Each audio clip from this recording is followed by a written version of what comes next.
महाराष्ट्राच्या विधान भवनासमोर आत्मदहनाचा इशारा, शासनाची तातडीची दखल आणि आता मोठा निर्णय.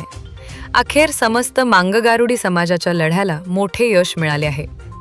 मुख्यमंत्री स्वतः बैठक घेणार असल्याचे आश्वासन देण्यात आले असून आत्मदहन आंदोलनाला तात्पुरती स्थगिती देण्यात आली आहे. पण हा संघर्ष संपला आहे का, की आता खरी लढाई सुरू होणार आहे?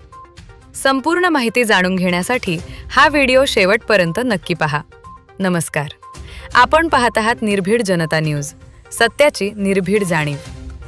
सकल मांगगारुडी समाजाच्या विविध प्रलंबित मागण्यांसाठी विधान भवन मुंबई येथे आत्मदहन आंदोलनाचा इशारा देण्यात आला होता. या आंदोलनाची राज्य सरकारने गंभीर दखल घेतल्यानंतर महत्त्वपूर्ण घडामोड घडली आहे. राज्य सरकारच्या वतीने मंत्री गिरीश महाजन यांनी समाजाच्या शिष्टमंडळाशी चर्चा केली. या बैठकीत समाजावर अनेक वर्षांपासून होत असलेला सामाजिक, शैक्षणिक आणि आर्थिक अन्याय तसेच विविध प्रलंबित प्रश्न शासनासमोर मांडण्यात आले.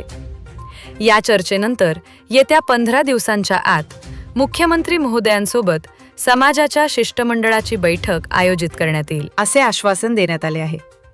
या सकारात्मक आश्वासनाचा सन्मान राखत सकल मांगगारुडी समाजाने प्रस्तावित आत्मदहन आंदोलनाला तात्पुरती स्थगिती देण्याचा निर्णय घेतला आहे. मात्र समाजाच्या प्रसिद्धी पत्रकात स्पष्ट करण्यात आले आहे की हा संघर्ष थांबलेला नाही. समाजाला न्याय मिळेपर्यंत लोकशाही मार्गाने आंदोलन सुरूच राहील. या लढ्यात महाराष्ट्राच्या कानाकोपऱ्यातून मोठ्या संख्येने महिला, युवक आणि समाज बांधव सहभागी झाले. प्रसिद्धी पत्रकाद्वारे समस्त मांगगारुडी समाज बांधवांचे मनपूर्वक आभार मानण्यात आले असून भविष्यातही समाजाची एकजूट कायम ठेवण्याचे आवाहन करण्यात आले आहे. तसेच आंदोलन शांततेत पार पडण्यासाठी सहकार्य करणाऱ्या मुंबई पोलिसांचेही विशेष आभार व्यक्त करण्यात आले आहेत.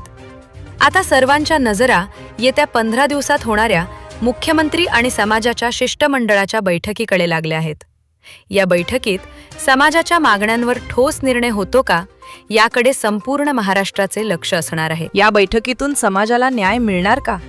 मुख्यमंत्री कोणता निर्णय घेणार? तुमचे मत आम्हाला कमेंट्समध्ये नक्की सांगा. व्हिडिओ आवडला असेल तर लाईक करा, शेअर करा आणि अशाच निर्भीड व विश्वासार्ह बातम्यांसाठी निर्भीड जनता न्यूज चॅनलला सबस्क्राईब करून बेल आयकॉन दाबायला विसरू नका.